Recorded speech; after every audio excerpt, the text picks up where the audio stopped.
Hello and welcome to my YouTube channel Volvo Christian, and welcome to yet another video starring Volvo's EX90. So this is a press car from Volvo Car Norway. This is the EX90 Twin Motor. It's finished off in the cool, maybe vapor gray metallic. Not a huge fan of this color personally, but you have to work with what you got. And I found a really appropriate location for this vapor gray with this concrete surroundings here at this local parking garage. And I have to say, it really pops here. So I have just grabbed a couple of pictures because vapor gray does have its attraction. It's just not my color, but yeah, it's pretty cool here in the sunlight with this concrete surroundings. But we're not going to talk about the color because I'm actually going to do a long road trip now. Starting from here in Oslo at Ski Storsenter, and my plan is to drive over the mountain and over to my hometown Bergen. It's a distance of 505 kilometers, and I want to do it in one charge. I have just topped up the car down here at Circle K to get 100%. It's a Lamborghini Urus. Holy crap! The Urus. Oh, it's a good one. But also in some dark grey color. But yeah, I'm not sure where I was. Yeah.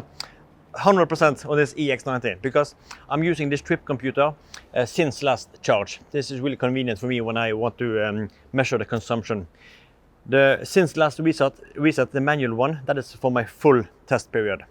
So I'm using this since last charge. So I have just reset that and just drove from the Circle K up here. And I wanted to do it in one charge. Yesterday I did a highway range test and I managed to drive 421 kilometers in 120 kilometers per hour or 75 miles per hour. So I really hope that I'm able to do it now. It's 505 kilometers, but it's significantly lower speed. Yes, it is a mountain pass, but I'm planning to do it in one charge. But let's jump in and look at the route we are driving. So, jumping inside, as you can see here, I got 100% state of charge, estimates 470 kilometers. If I then enter the trip computer, you can see the same number here, but it projects either a minimum of 320 or a maximum of 610 kilometers. This is from the range assistant that will predict your range depending on your previous driving. And I have been driving on, did a highway range test yesterday, but I think, and you can also look at this before we jump further on, since last charge, 0 kilometers, just 4 minutes from the Circle K down here. So actually no consumption registered. But we can look at my planned route. So here is we are in Oslo at a place called Ski Storsenter. And planning to drive over Hemsedal. That's why I have Hemsedal as a via point. And then over to Bergen to this quality hotel Edvard Grieg. Maybe I will take the other way here on the lower side. This is called Hardangervidda. That is like 20 kilometers shorter, but I think I want to go Hemsedal. But this is at least a planned route, 505 kilometers, and I got 470. But I think I will be able to do it because it estimates now 0% state of charge. So I think it's possible. But let's now kick it off. Just want to mention one annoying thing with this car. The seats are delicious, but you have this stupid toggle wheel at the on the side cushion, or the side of the cushion on the base of the seat. And you can do your basic adjustments, and then one press you can do the tilt. Let's see, tilt of the seat, slightly temperamental, and you can also adjust the lumbar support. One more press to adjust the side bolsters. But in order to adjust the massage or start the massage, if you're driving and you want to do this, so you use your left hand, but you can't activate the massage on this button here. You have to change hands and then over to your right hand to start the massage. Why is it so hard to just have it all on one button? Come on. So we got 20 minutes, and in 20 minutes you will get an alert here that the massage has ended and you have to start it all over again at a little button here in the far right. Just a little irritating part because I love the massage, so I'm constantly activating it and shifting. So little annoyment there. But let's kick off this race test over to Bergen.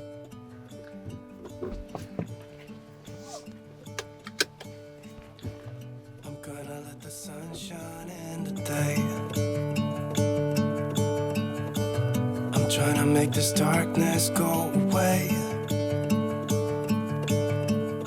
I'll paint with colors and I'll sing until my lungs give out. I'm gonna let the sun shine in today. And I will leave my windows open so that I can hear the sound of people talking and the wind blowing in the trees. Oh, I will open up my eyes so I can see the light. Oh, and I'll try to spread my wings so I can fly. Oh, and the darkness starts to fade. Feels like things are gonna go my way. I'm gonna let the sun shine in the day. I'm gonna let the past be filled with smoke. And I will try to fix what has been broken. And take this weight off my shoulders, 'cause I know yesterday ain't coming back. I'm gonna let the past stay in the cold. I will listen to the ocean, let its Oh, jumping inside from crazy weather outside. I've just made a little video regarding 800 volt versus 400 volt. Should you wait for the updated model 26 or should you go for the model 25? But I wanted to take you on a little driving sequence. Just going to drive slowly and steady up from this location here with the 360 camera. Yeah, a free line of sight both ways. Jumping outside on the road. Holy crap, it was cold. Oh, Jesus. But yeah. So you see here, I'm on the top of Hemsedal mountain pass. It is raining. It's been raining for like 45 minutes or so. Just activate the adaptive cruise. Increase the speed to 85. But you see here, it projects that I will arrive my hotel in Bergen with 3% state of charge. And this started with 100%. I hope the camera angle are good. It's too late to adjust it now. But yeah, every time you start to drive, turn on the ISA, Intelligent Speed Assist, and also turn off Lane Assist, because sometimes it could be kind of naggy if you want to lay on the line to make way for other cars on narrow roads. But just gonna pass this truck. You see it's blowing pretty much, and then you have to go into the car here, into settings, into driving, scroll down and take off the distraction alert. There's two cameras in the EX90 interior. There's one up here in the Bowers Wilkins frame, this high gloss element. There we have a camera, and we also have a camera monitor just under the driver display here. And this will look at you if you are not paying attention, if you maybe are fiddling with the screen. But yeah, 3% estimates. And the EX90 are really comfortable to drive. You got really amazing seats, and the ride comfort, is it better than the XC90? A lot of people claim it is. Right now on a flat and even surface, I think it's pretty good. It's pretty soft and relaxing. Just going to increase the this rain sensitivity height into this one. Sorry, a little sneeze here. But I wanted to adjust the rain sensitivity. You can't do it on the steering wheel. You have to go into this screen to adjust this height. I want it on high for increased. Useless. But as I said, it's pretty comfortable, but I won't say it's more comfortable than the EX90, than the XC90. Maybe on even surfaces, but over like speed bumps and small imperfections, then I think the XC90 are actually better. But there is also a lighter car. Here we have a couple of hundred kilos extra with the battery pack, but the noise insulation, that is something that's really, really good. I'm really, really impressed of the noise insulation. And now I actually got a question as well on how you resume the cruise control before we will stop on the dip. Because if you touch the brakes, just one tap, then the adaptive cruise will stop or will cancel. And in order to resume the adaptive cruise, before there was a button here on the steering wheel, you can just press that, but now you have to hold it down for like 2 seconds or so, and then it resumes to 85.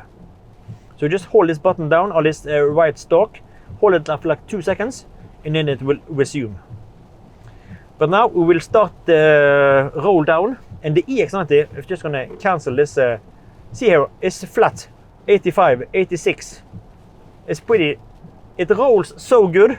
So sometimes when I'm not using the adaptive cruise, I just release the accelerator pedal and just I can roll and roll and roll and roll. And now we're really gonna roll. We have 45% state of charge, and I will see 3% at arrival. I need to be on the brakes a couple of times. Maybe I can engage the one pedal drive, but I really hate that shit. So I will just free roll, maybe apply the brakes from time to time. So we just blur out this speedometer, so you can't, but sometimes we will brake, and then we will roll and brake and roll and brake. So at least that's the plan. I see the head-up display have just started on. Oh, there's always something software-related bugs with this EX90. It is such a good car, but it gets ruined by this shitty software. I have decided that I don't want head-up display, but either way, it goes on. So into the car, into controls. Just gonna pass this truck, and this is supposed to be safe to do while driving. Give me a break. And then you have to scroll down to. I'm sorry. It was here. Displays.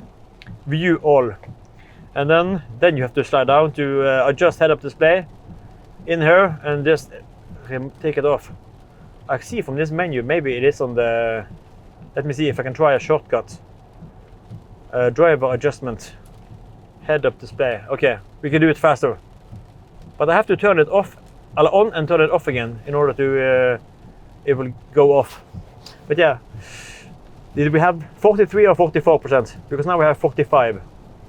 Okay, let's roll, baby. Roll, keep on rolling. But yeah, this is a really, really awesome roller. We're just gonna apply some brakes. I see we have 3 trucks in front of us. 3 trucks and 1 car, and hard on the brakes, hard on the brakes. Regenning, hard regen. It's truck mania. We have to come. Oh, that was my camera bag. I forgot to secure it when I moved it for a picture. So full stop. Let's see what we got. You are indicating to the right. Maybe you want me to pass you. Thank you very much. I will do that and give you my thanks. That was appreciated. And then you can see we have a hazard button here. We also have a hazard button in the roof. This is a physical button. Full U-turn here. Sliding around the corner. No, not sliding around the corner, but it's wet. A little cool thing with this range assistant, you can see how much you regen brake. You see when we are free rolling now, we have 0 kilowatt hours per 100, but if I go on the brakes, hard on the brakes, 150, 160, 170 kilowatt hours per 100. So pretty hard, massive regen.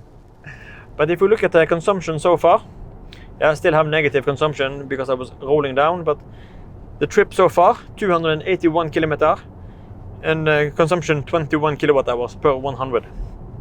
Sadly, it started to rain. It's been raining for like 1 hour, but luckily now it stopped. But it's wet roads.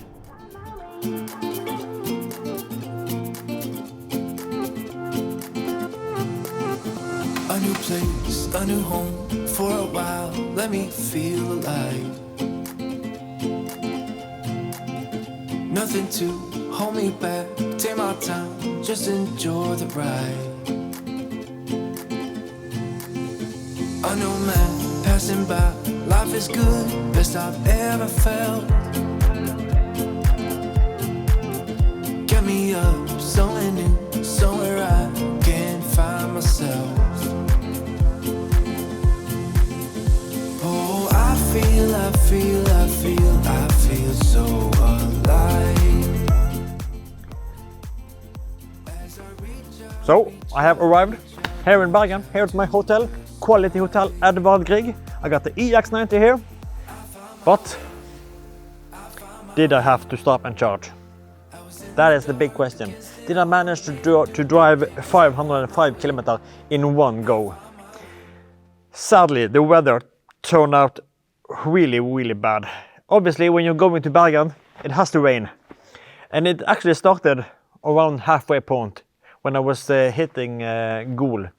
Then it was just starting to rain more and more. I had a little stop at the top of Hemsedal, but then it was just constant rain, just more and more ferocious rain. So the wipers were just going.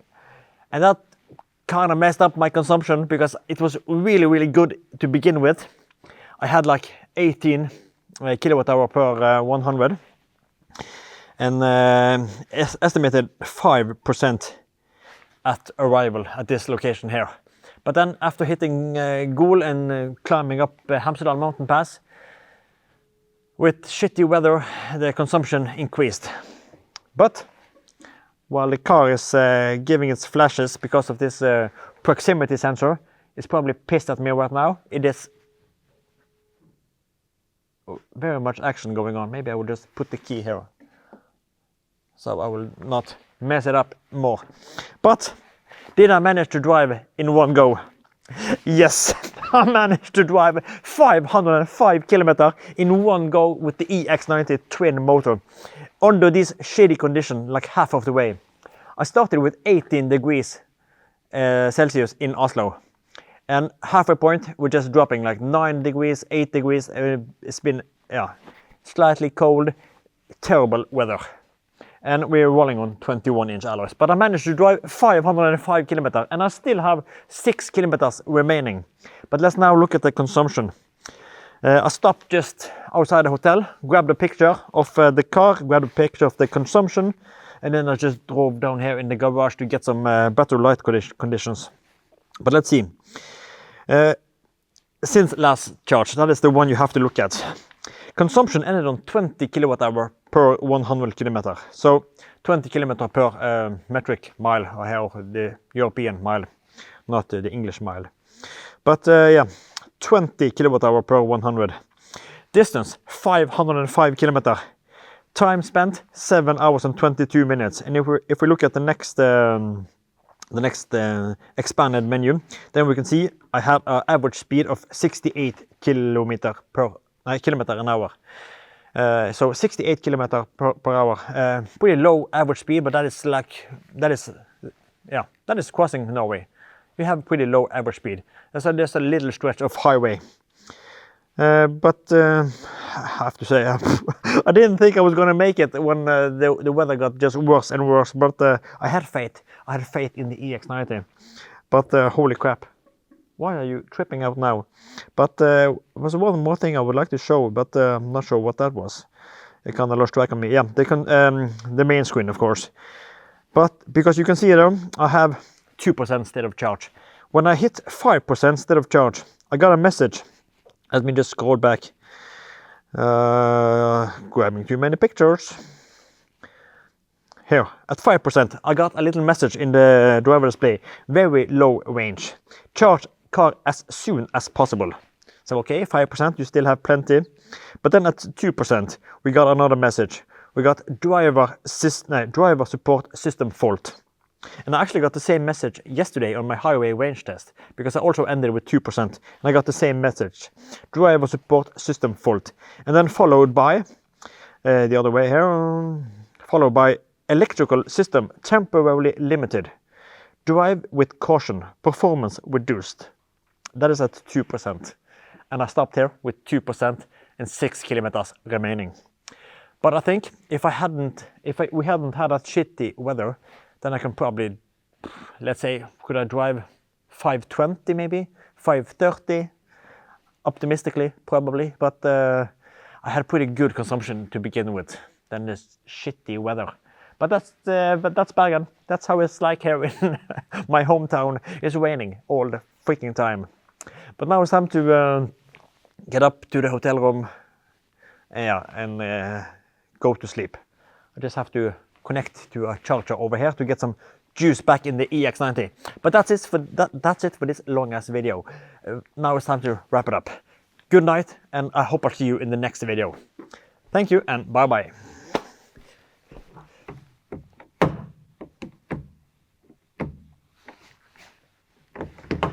Houston, we have a problem. The EX90 are pissed at me. I drove it too far down. 2% state of charge. It's freaking angry at me. I have this little dumbass key fob right here. This plastic fantastic. And there's supposed to be like a NFC thing. So when this key fob are out of battery, you can just hold it in here somewhere. And then you're supposed to open this thing. But it won't open. What the heck have I done now? Shit. So far, so close, but yet so far. The charger is there, and also one over there. But the cable, well. What to do? It worked! Just suddenly, it opened up again. It's probably temperamental. Still have 2% state of charge, so holy crap, that could be fun. Pick up the charging cable before it's too late. Okay, so until next time, take care and bye bye.